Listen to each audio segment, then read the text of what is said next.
17 people lost their lives. He went up and down the hallway, shot through my door, and broke the window. I just saw blood everywhere. I don't even have words for it. It's my backyard. I saw them lying on the ground. They were dead. They were covered up and they were dead. Just pray for this city, pray for this school. It's a horrific, horrific day.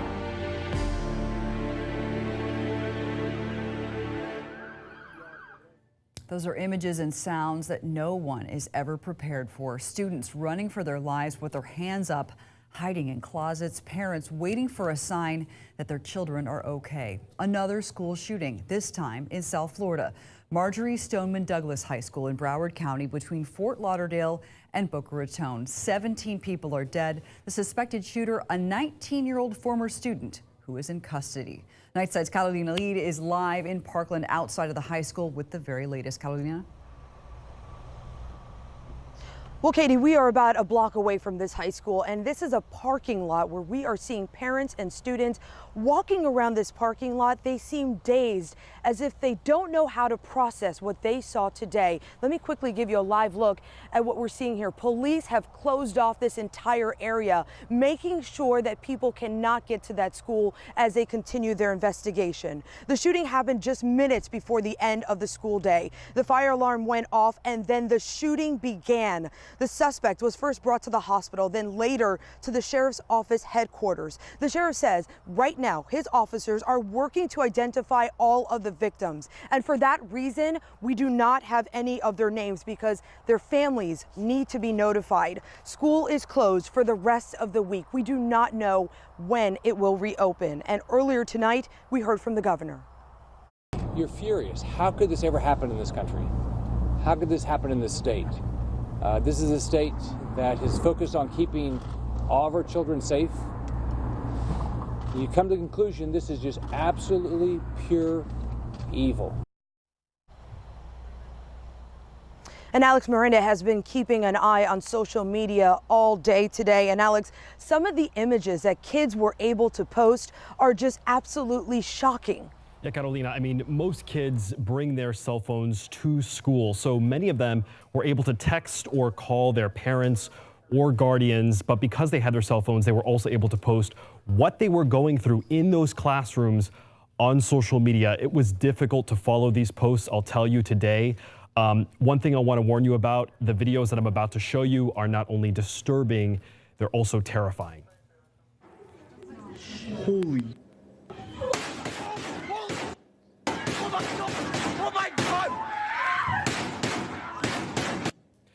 My heart absolutely stopped watching that video. You can see the kids here on the ground just hoping not to die. I mean, you can hear the shooter firing gunshots in the background. It just puts you to tears.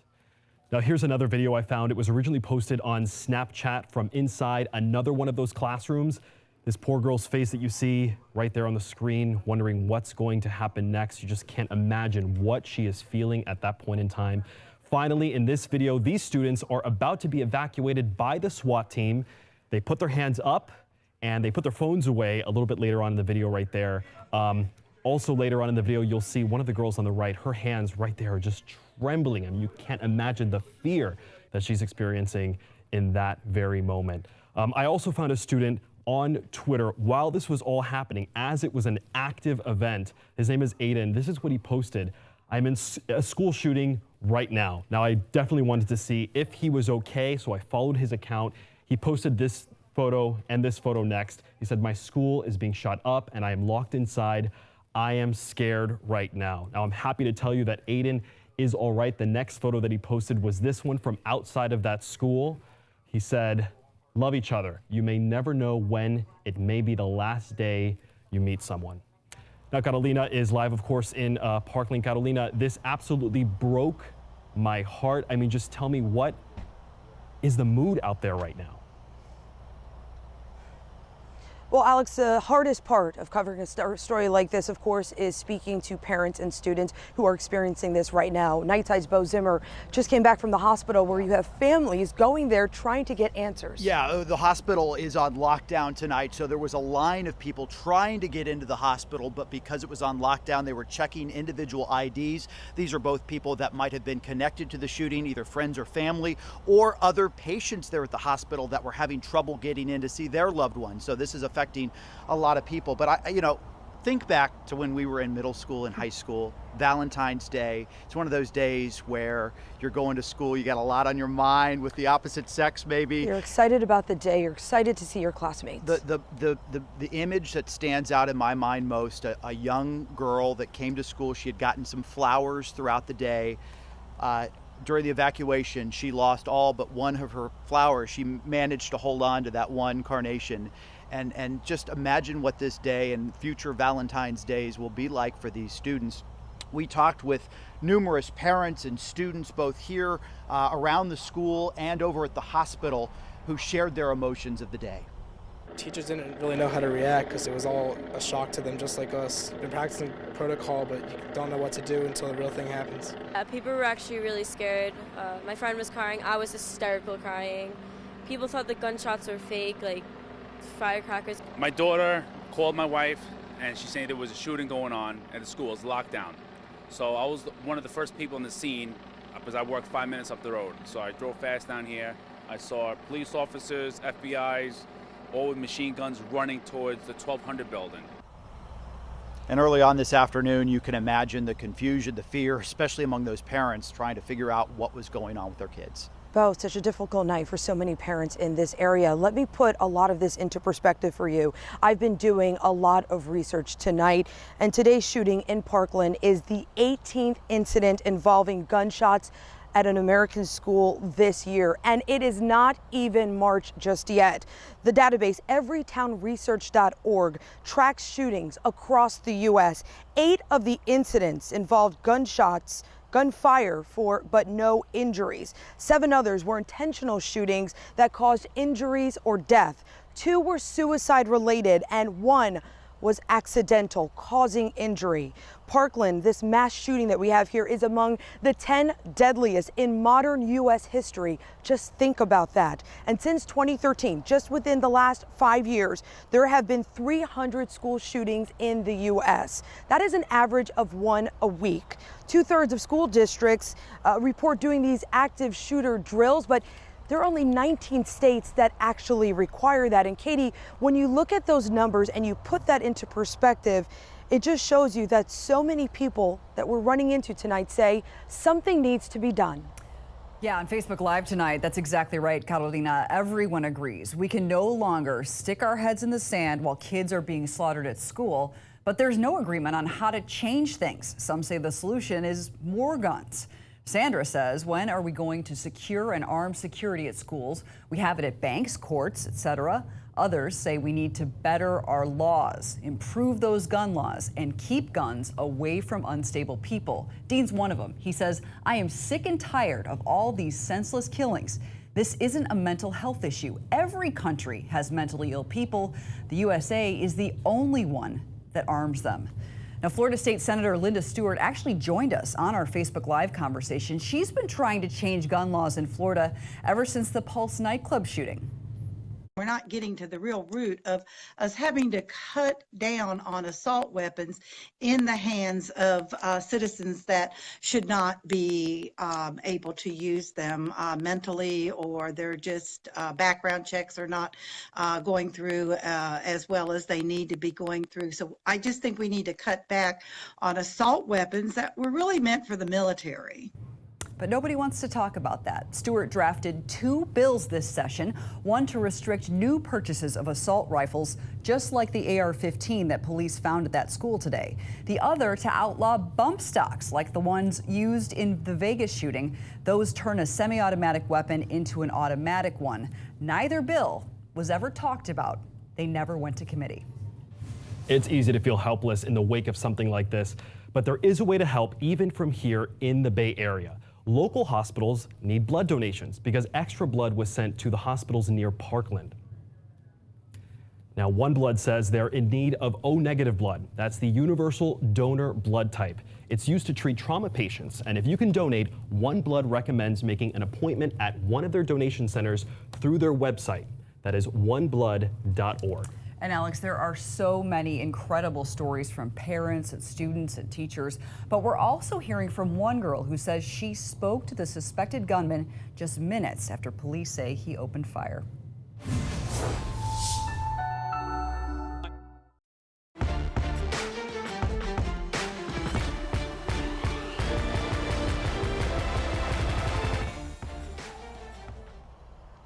Heartbreaking details coming out of South Florida after this mass shooting in Parkland. 17 dead at Stoneman Douglas High School, and so many things remain unanswered. We are hearing stories about teachers and coaches saving lives, and also students texting their parents not knowing if they were going to survive this. And still, so many questions about who could be capable of doing something like this. We know the suspected gunman. He is 19-year-old Nicholas Cruz, a former student. One girl says that she spoke to him. As I was going down the stairs, I heard a couple shots fired. Everyone was freaking out, saying that it was a gun. And as we were walking, the whole class together, I actually was speaking to the suspect, Nicholas Cruz. And as I was speaking to him, he seemed very, I don't know what the word I want to say is, but he was trouble in middle school, so I kind of joked to him about it and said, "I'm surprised you weren't the one who did it." And he just gave me a huh. And the sheriff says that the suspect was expelled from this high school for disciplinary reasons. Investigators are combing through his social media account to try and figure out the motive here, Alex. Carolina, I've been watching social media all day long as the shooting and the aftermath unfolded. It has been shocking to see all the videos and pictures from inside those classrooms, and heartbreaking as well. And posts from students describing all that chaos. I talked earlier tonight to the Crisis Center of Tampa Bay about the impact those social media images have on kids. They know it's tough, but they say in a perfect world, kids and teenagers should stay away from social media when things like this happen. Kids, particularly kids, when they don't have all of their developmental faculties like adults have, they may get to a place where they become so anxious and so overwhelmed because they're seeing this stuff all the time. What we recommend to parents is have that conversation with your child. Tell your child, I'm not telling you can't watch it. I'm telling you that you may want to learn how it's affecting you. If you're finding you can't sleep, if you're agitated, if you're crying, it may mean that you are overexposed to this. Yeah. Turn it off. Teach them how to self-regulate. Clara also told me there's no typical response to an incident like this, just like there's no typical child. The best advice she has for anyone dealing with a tragedy, allow yourself to grieve. She says without that time, it will manifest itself in other ways eventually, like bad dreams, lethargic behavior, or manic responses.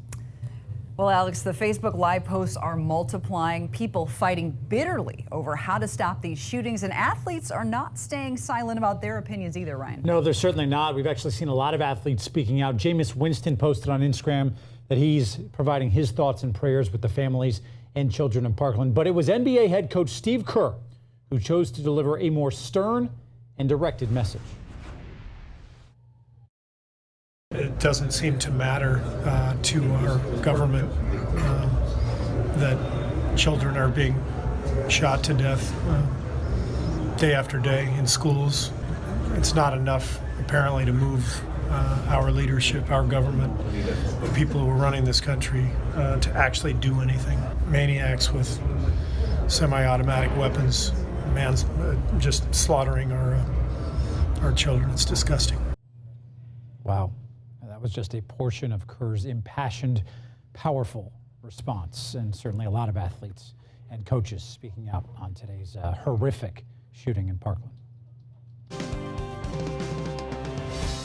All right, guys, let's get a quick forecast in here. 80 degrees is where we topped out for today. Cooler than yesterday. 86 was the record today.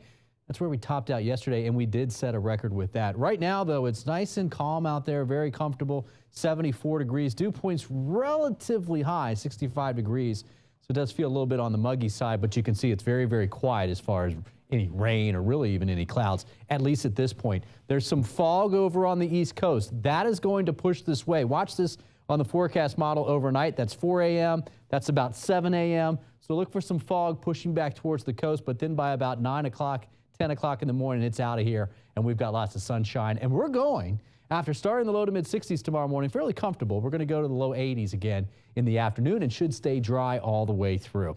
East to southwest winds for our boaters, 5 to 10 knots. Just like today, the sea breeze kicks up in the afternoon, 68 degrees in the water. Allergy forecast, guess where that's going to stay? On the high side all the way through. Juniper, cedar, maple, and oak, the main allergens out there. If you're headed out to the fair through Monday, which is the last day of fair, look at this. The rain chance is less than 10% until we get to Monday, and even then, I think it stays dry. And yeah, those numbers, guys, I think they're legit. We're talking lower 80s through Saturday, then Sunday, Monday, Tuesday, starting to warm up. Some spots south and east of Tampa, eastern Manatee, Sarasota County, away from the water, could see 90 degrees by Tuesday afternoon. Pitchers and catchers reported to Port Charlotte today for the start of the 2018 baseball season. But this offseason, one of the most eligible Tampa Bay bachelors was taken off the market. Kevin Kiermaier, certainly easy on the eyes, isn't he? And now he is a married man, tying the knot this summer with his fiancée, Marissa. He is so happy. He's been posting photos all over social media from his wedding day.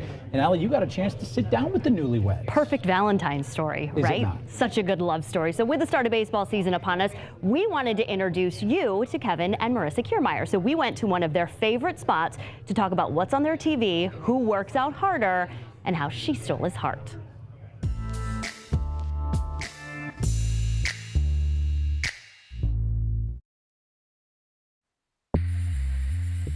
You know him as the center fielder for the Rays and a two-time Gold Glove winner. What a catch by Kiermaier! But some of you may just know Kevin Kiermaier by those baby blues. But the only eyes he's looking into are hers, his wife, Marissa.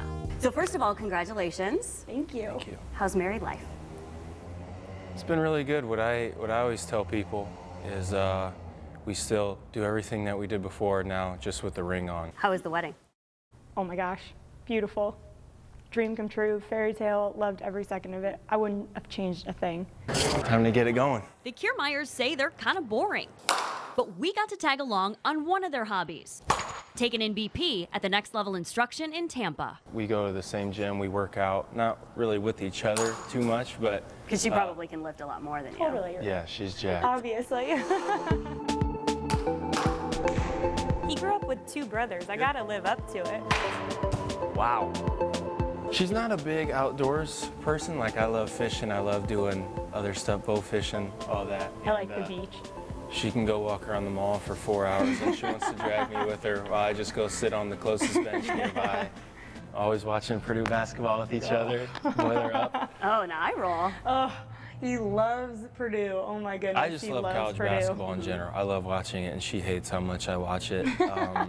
I don't hate it. I just don't. March Madness is right around the corner. Oh my gosh, I know. Can't wait. I don't. I'm an athletic person, so I don't mind sports, but all the time on the TV, I'm like, all right, can we go do something? So what do else? you like to watch on the TV then? I binge watch Netflix series. I love some Netflix, and I'll start a show, and I'll just sit there and start it from start to finish in about a week. So. I watch too much basketball. It's a bunch of this. How'd you guys meet? Oh, wow. At a bar. So romantic. At McDitton's on Howard.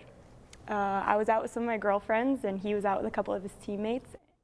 And I walked by a few times. I said, all right, I'm not letting this girl pass by again. I said, I just want to hear her voice. I want to know her name. I just want to say hello. In an hour and a half, I laid eyes on my future wife for the first time, and I didn't know it at the time. That's so cute. Marissa was raised in Tampa Bay. She went to Indian Rocks Christian, played volleyball for SBC for 2 years, and then graduated from Warner University in Lake Wales. Does it ever worry you being from here and your family's in here that you might not be here if you were to have to leave the city? At first, yeah, that was kind of a scary thought, just because this is really all I know. I know it sounds kind of mushy, but it's really true. If I'm with him, it's wherever we are, it'll be fine. How are you feeling about the upcoming season? That I've had enough downtime, and I'm ready to get it going. And I couldn't be more excited for the season ahead. Hopefully a healthy one.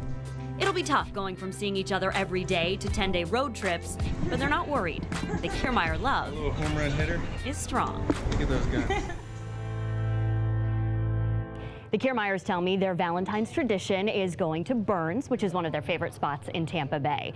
And what's the one talent that Kevin wishes he had? You can check out 10 things you don't know about Kevin Kiermaier at WTSP.com. Allison Croft, 10 News. Now, from your Suncoast Hyundai dealers, this is 10 Sports.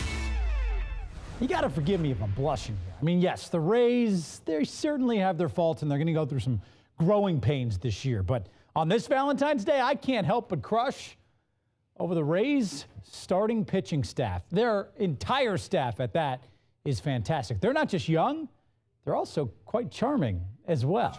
I mean, this is definitely going to be the strength. What's not to love about a staff anchored by Chris Archer? He is the alpha in this Rays relationship, after all. Babyface Blake Snell, he's going to take a step forward this season. And Jake Faria, he was a stud as a rookie last year.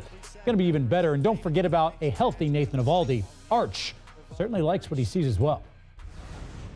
We have some very dynamic arms in this room, and I'm willing to, I say this every year because we always have a special organization when it comes to arms, but I'm willing to put it up against everybody in the league. Well, from baseball season to bracket season, March is going to be here before you know it, guys. And although right now, if the tournament began, Florida and Florida State would be in, they still have some work to do to improve their resume. The Gators, well, they're not helping things out tonight. They've won back-to-back games against LSU and South Carolina, but Mike White's squad hoping for a third straight SEC win. They were on fire from 3 in the first half. 5 trays, Igor Kulichov right there with 2 of them. Gators actually had a 12-point lead in the first half, or at one point in this game. Kevon Allen had 14 in regulation as well. But this game went to overtime. Gators are now trailing 70-65 with 18 seconds to go. As for FSU, tonight's win certainly improved their resume. Trent Forrest helping the Noles rally down 18. What an impressive bucket right there in OT. That gave the Noles their first lead of the night. Forrest had 16 points, none bigger than those two. A massive win for FSU. Also, Coach Leonard Hamilton's 500th career win. And we're about a block away from Stoneman Douglas High School here in Parkland, Florida. 17 people dead. We do not have a lot of details about the victims, and that is because police right now are reaching out to their family members. The suspected shooter, a 19-year-old former student. As of now, we do not have much about the motive here. Any details we get, we'll have on WTSP.com and on Brightside starting at 4:30 in the morning. Transmission running rough? Get it checked for free at AMCO.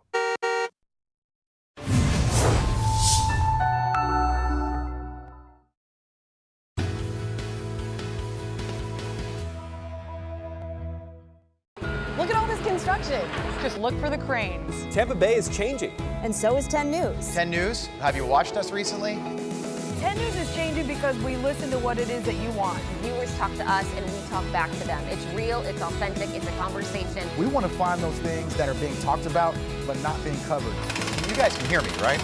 We're telling your stories. Traditional news, we're talking at you. 10 News, we're talking with you. 10 News is building a whole new newscast. Pardon our dust. Does your week